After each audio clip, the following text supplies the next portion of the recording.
All right, we might as well use this same project file. I've just used the default Imperial template file here. And let's go to my level 1. And you can see there's just a wall with a brick wall and an in-place void and some other voids. So I'm just going to pick on this wall and say, give me one of these. Create similar. Pick over here, place that wall, escape. Okay, escape again. Pick on here, give me one of these. Click on here, place that wall. It's going to give me a warning here that they're in the same place. I can pick on here. Oh, I need to flip it and maybe position that over. Actually, I've got to pull this along. Use your shift key if you want to keep it nice and straight and constrain it. Okay, move this guy over. We need some room for our little mural. Now we're going to use the cut geometry tool already, and it's important you pick the object that's being cut first. So we go up here, we say cut geometry, pick the wall that's being cut. You can read your status bar. Pick this guy, escape, escape, and it does that. Now watch what happens. I can now move this along, and I can actually move it so it's right at the edge, and I believe I can even go a little bit beyond. Yes, you can.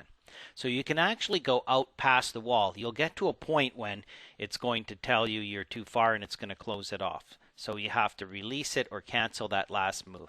So what I'm going to do is position this in here, and I might even do an align and say align to here, and then use my tab button and align that so that at least the block lines up with each other.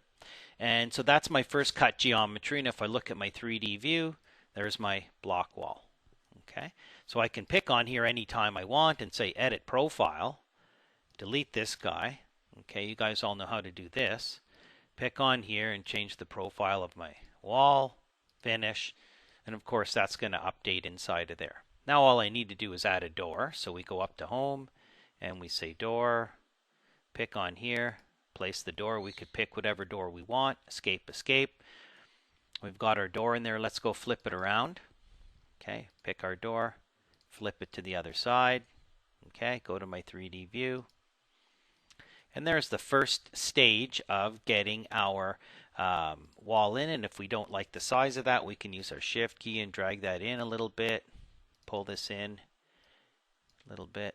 Might be even easier to do in a plan view, right? You're saying, what are you doing that in a 3D view? I just try to do that. And of course, I should probably measure this and, use my dimensions to get the dimensions, straight inside of here. I'm just kind of playing around. Okay, probably want to take that and make it equal at least. And then I can delete this guy and unconstrain. So at least now it's centered. And back to my 3D view. So using the cut geometry, I'm able to cut this wall from this wall and then put a door in there and then use my edit profile. So there's the first step.